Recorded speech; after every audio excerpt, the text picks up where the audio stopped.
Alright yo, what's up? About like 2 weeks ago I put out a video talking about my video rig. Instead of did a whole V-mount and a D-tap battery and everything. All the ways I've seen people mount it was like right behind the screen.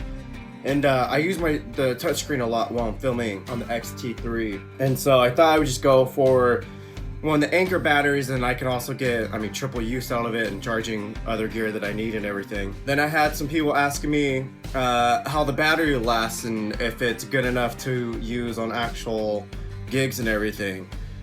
So yeah, I just want to run you through real quick how I'm using it and kind of uses I'm getting out of it. For setup, again, I talked about how I found these little like silicone rubber wrist straps. And I just wrapped that around my, let me see how can I do this. So yeah, you see I have my hand grips right here. Let me take this shoulder end off real quick.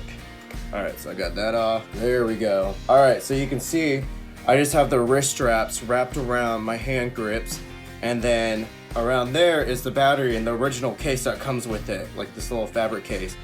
I did have it by itself, but I'm very rough on my gear, and I set this down on the ground a lot and it's getting a little beat up.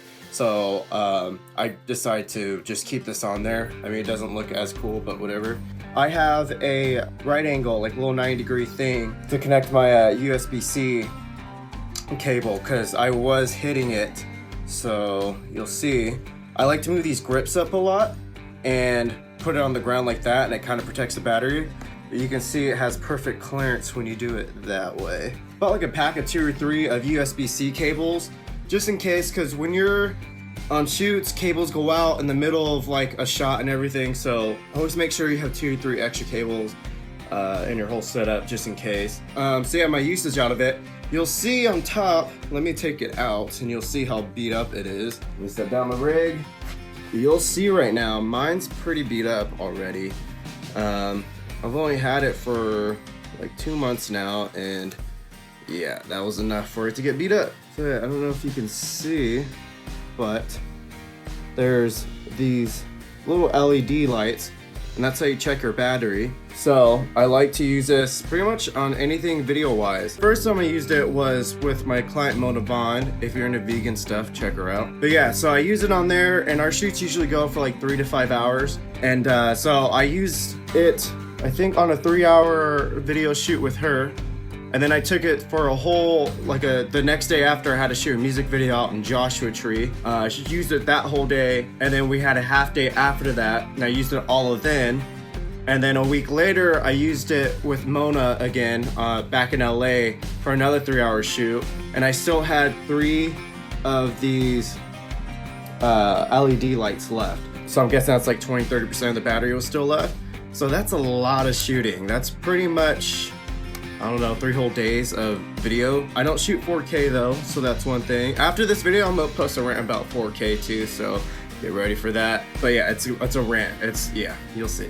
So yeah, I think this thing's a little rock star. It pretty much, it gets the job done, and it doesn't take too long to charge up. And again, it has these other USB ports, so if you're traveling, if you're running gun and you have to charge something else, you can always just pop it right in there. I've charged my laptop with this as well. So yeah, I'm happy that I went with this instead of a V-mount battery. And again, it's lighter and it's less bulky. But the thing is, again, you have to find ways to mount it. I've seen other video guys putting like hardcore Velcro on it, but I'm rough on my gear, and I've Velcroed other things, and the Velcro doesn't last for me, so I had to find another solution. So yeah, there's tons of other things. There's like little 15mm rod mounts that go out into a plate, so you can always do that and get these little rubber band things. So I have a dozen of these, and I've been using them for a bunch of stuff now. So yeah, I'll put links to everything down in the description. And yeah, I'm guessing for photos, this thing just will last you like a month. But yeah, guys, if you have any other questions, let me know. I'll link the rig rundown video so you can see there. If you have any other questions, let me know, and I'll make a separate video for the parts and everything. But yeah, guys, peace.